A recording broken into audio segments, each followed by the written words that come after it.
You talk about problems. Can you talk us through the 1-3-1 method? This is easily one of my favorite things to teach people because I think it has the highest impact for least amount of effort. Like we think about minimum effective dose as a leader, this tool can transform somebody if they truly apply it.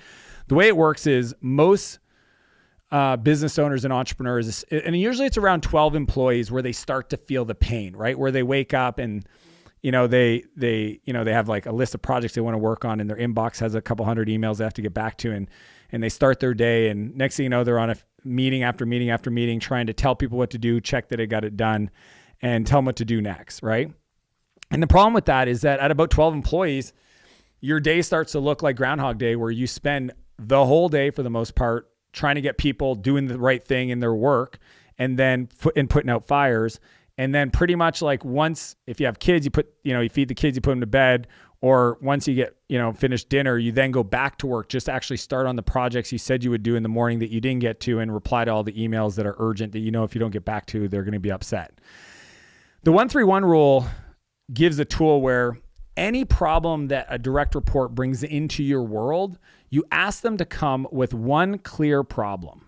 Okay. That's the one clear problem. Cause people will come to you with multiple, they're like, what? I literally, even when I'm coaching clients and they're explaining to me their scenario, I go, so define the challenge. Give me the specific problem. Cause right now you talked about, I'm counting 3, maybe 4 in what you just said. And they're like, well, here's the problem we need to solve. Okay, let's get that clear. Okay, perfect. Then what you ask somebody to then do is say, what are your 3 viable options? So the 3 viable options are, we could invest in this software and do this. We could hire this consultant that can do this, or we can decide to, shut this down and do this instead, right? So 3 viable options. And then the other one, so it's 1-3-1, is what's the one recommendation they have? Out of those 3, I'm recommending 2. I probably use this like just today, probably 8-9 times on calls, 8-9 times on Slack. Like I continuously remind people once time I had a HR director come to me and he's like, I got a problem. I was like, what's the issue? He's like, I got to hire 12 people in the next quarter. And I go, cool. He goes, well, I don't know how to do that. I go, well, that sounds like a fun challenge. He's like, yeah, but I don't know how to do it. And I go, okay.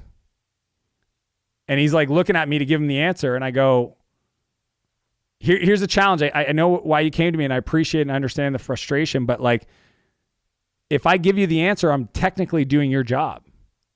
And Steve Jobs said it best. He said, the easy thing is to hire somebody and tell them what to do. The hard thing is to hire somebody and have them tell you what to do. So what I said to him is like, go do the 1-3-1. Do you have it? And he's like, no. And I'm like, cool. How much time do you need? He's like, give me a couple days. I said, perfect. When you're ready, call me. I'll be available. The next day he texts me, I'm good. He didn't need me. He knew exactly once he did the research, the obvious solution was the one he picked. So he didn't even have to do 1-3-1 with me. And that's the beauty of the 1-3-1 is that over time, when you build this into your culture and you teach it to people, you'll get so much more leverage because you're pushing decision-making down to the front line, right? Whereas as you grow, if you don't do this, everything keeps bubbling up to the top. And that's why they call it a bottleneck, because it's at the top and it's the founder, it's the entrepreneur, it's the CEO.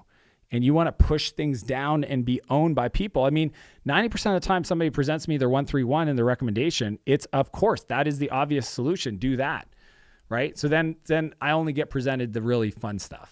Hey Foundr fam, we hope that you loved that clip. If you did, you can click through right here to watch the full interview.